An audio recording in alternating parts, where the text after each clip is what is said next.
네, 안녕하세요. 요즘 날씨가 많이 추워졌는데요. 이렇게 차갑고 건조한 날씨가 되면 아토피가 악화되는 경우가 많이 있습니다. 또 그럴 때마다 내가 뭘 잘못 먹었나, 내가 뭘 잘못했나 이렇게 답답한 상황이 많은데요. 근데 사실 이렇게 아토피를 치료할 때 악화되고 호전되고 이렇게 반복되는 게 굉장히 자연스러운 현상이라고 합니다. 그래서 오늘은 아토피를 치료할 때 왜 이렇게 호전과 악화가 반복되는지 그 이유와 그리고 악화됐을 때 어떻게 관리를 해야 되는지에 대해서 말씀드려보도록 하겠습니다. 아토피는 단순히 피부 문제로만 보기는 어렵습니다. 몸의 전체적인 밸런스가 무너져서 발생한 질환이라고 할 수 있는데요. 미국 스팀협회에 따르면 아토피는 호전되고 악화되는 것을 반복할 수 있다라고 공식적으로 말하고 있습니다. 그리고 그 이유는 아토피를 유발하고 악화시키는 물질인 일명 트리거가 굉장히 다양하기 때문이다라고 하는데요.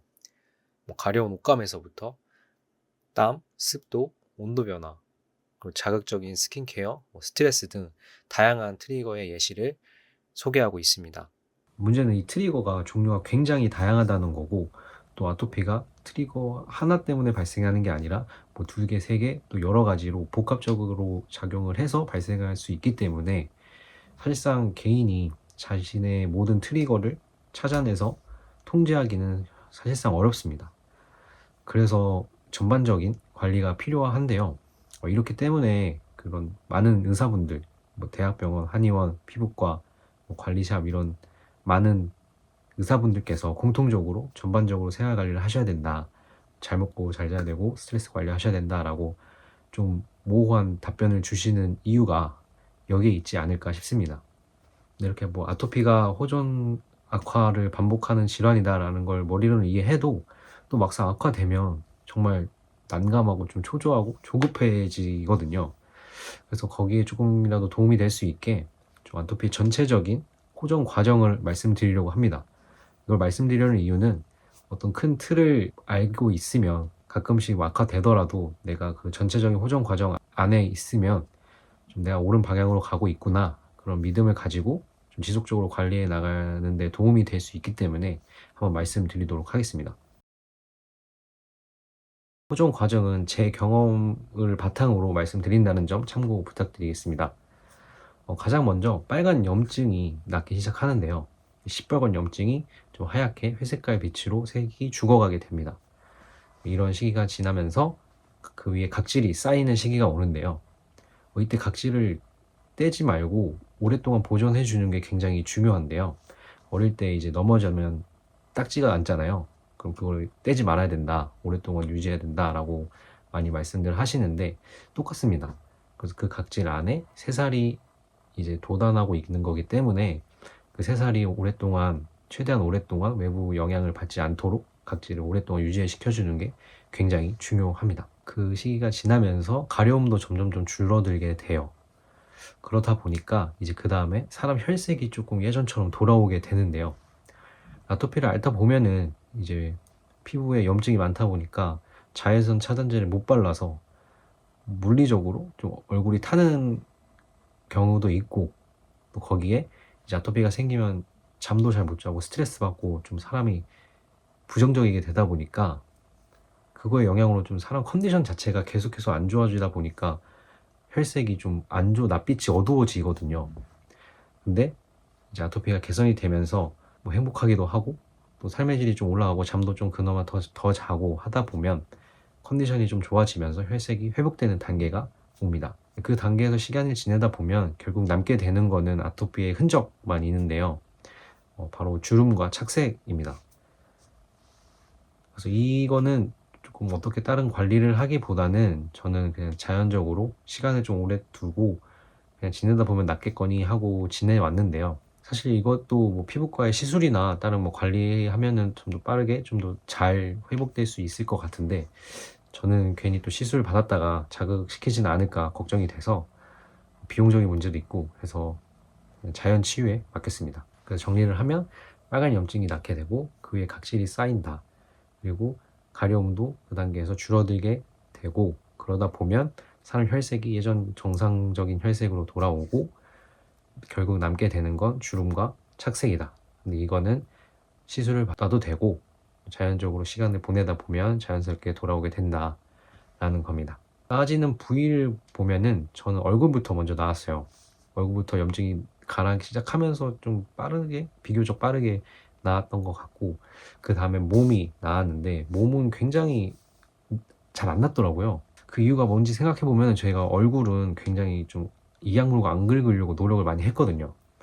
예, 긁으면 긁을수록 상처가 깊게 나고 그만큼 흉터도 깊게 난다라고 많이 들었어서 최대한 얼굴은 긁지 않으려고 노력을 했고, 그 참은 거를 몸에다가 많이 풀었어서 그것 때문에 이렇게 얼굴과 몸의 회복 시간에 격차가 있지 않나 생각을 하고 있는데, 사실 얼굴이 나다 보면 좀 너무 좋아가지고 행복해서 몸이 조금 안 좋은 거는 크게 신경 쓰이진 않더라고요. 얼굴도 이만큼 나았는데 몸도 곧 낫겠지 하면서 편안하게 비교적 지냈던 것 같습니다. 얼굴이 먼저 낫게 되니까 좀 큰 희망이 생기더라고요. 그래서 굉장히 좀 지속적으로 관리할 수 있는 힘이 됐었고요. 그래서 이 내용이 좀 도움이 될 것 같습니다. 이런 전체적인 회복 과정을 알고 있고, 또 내가 그 과정 속에 있다는 걸 알고 있다면 중간에 악화가 되더라도 내가 맞는 방향으로 가고 있었다라는 걸 인지하고 있기 때문에 다시 차근차근 지속해서 관리를 해나갈 수 있는데 굉장히 큰 도움이 되기 때문에 이런 호전 과정을 설명을 드렸습니다. 그 다음에는 그럼 어쩔 수 없이 악화가 됐을 때는 어떻게 해야 되냐에 대해서 말씀을 드릴 텐데요. 저 같은 경우에는 두 가지를 신경 썼습니다.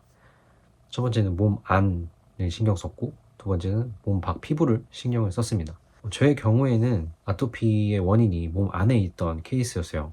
그 장과 간이 완전히 망가져서 그 원인으로 인한 증상이, 염증이란 증상이 피부 바깥으로 나오게 된 케이스였는데요. 실제로 장과 간 환경이 아토피와 연관이 있다라는 연구들도 굉장히 많은 만큼 속 건강이 굉장히 중요하더라고요. 그래서 저는 식습관을 신경을 썼습니다. 가장 먼저 내가 모르는 나한테 알레르기 유발하는 물질이 있지 않을지 걱정이 돼서 마스트 검사를 했는데 결과적으로 아무것도 없었고요. 그러다 보니까 전반적인 식습관을 관리하게 됐습니다.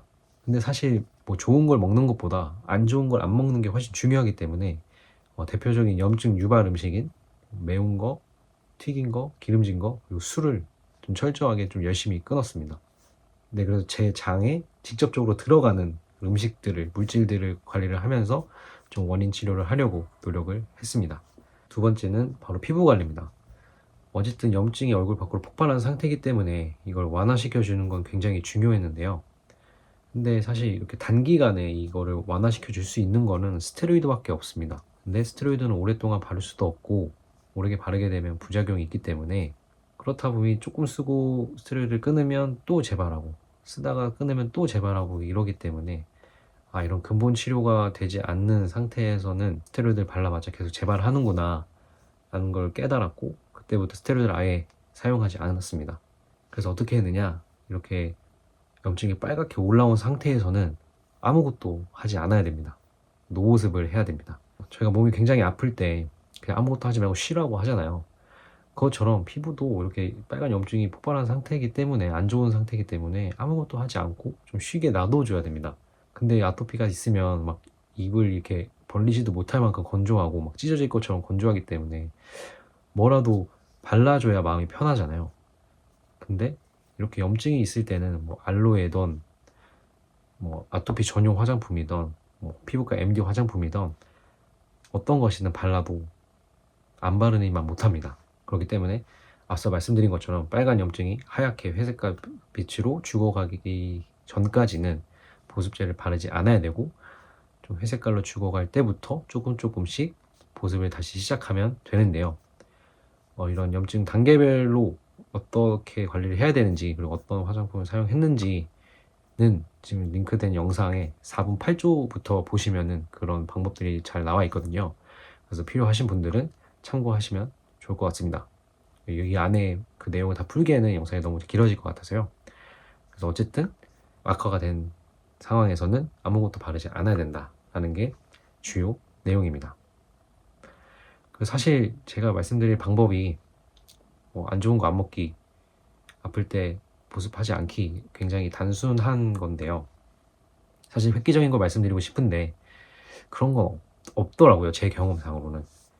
저도 사실 엄청 아플 때는 엄청 절실하고 그만 간절하니까 빨리 낫고 싶으니까 좀 획기적인 것들을 많이 쫓아다녔던 것 같아요.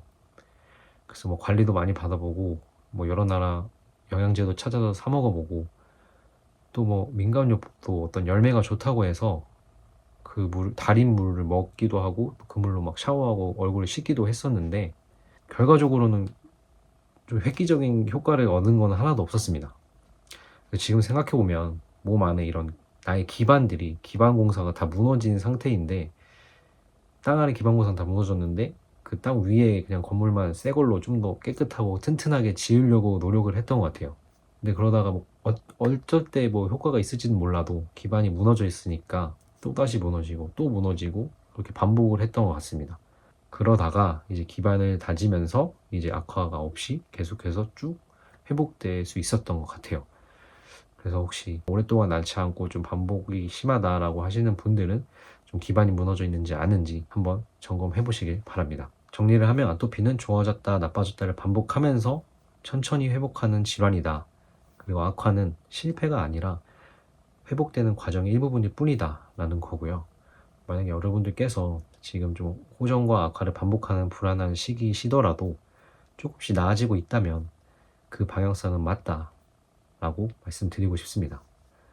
저도 똑같이 그 과정을 겪었고 지금 많이 좋아진 상태이기 때문에 제가 그 증거라고 말씀드리고 싶고요. 여러분들께서도 자신의 방향성을 믿고 조급해하지 않고 긴 싸움으로 생각하고 지속하다 보면 결국에는 예전 모습 그대로를 되찾을 수 있을 거다 라고 말씀드리고 싶습니다. 그 과정에서 좀 더 도움이 될 수 있도록 저도 많은 정보를 제공할 수 있도록 노력하겠습니다. 오늘 영상 봐주셔서 감사드리고요. 좋은 하루 보내세요. 화이팅!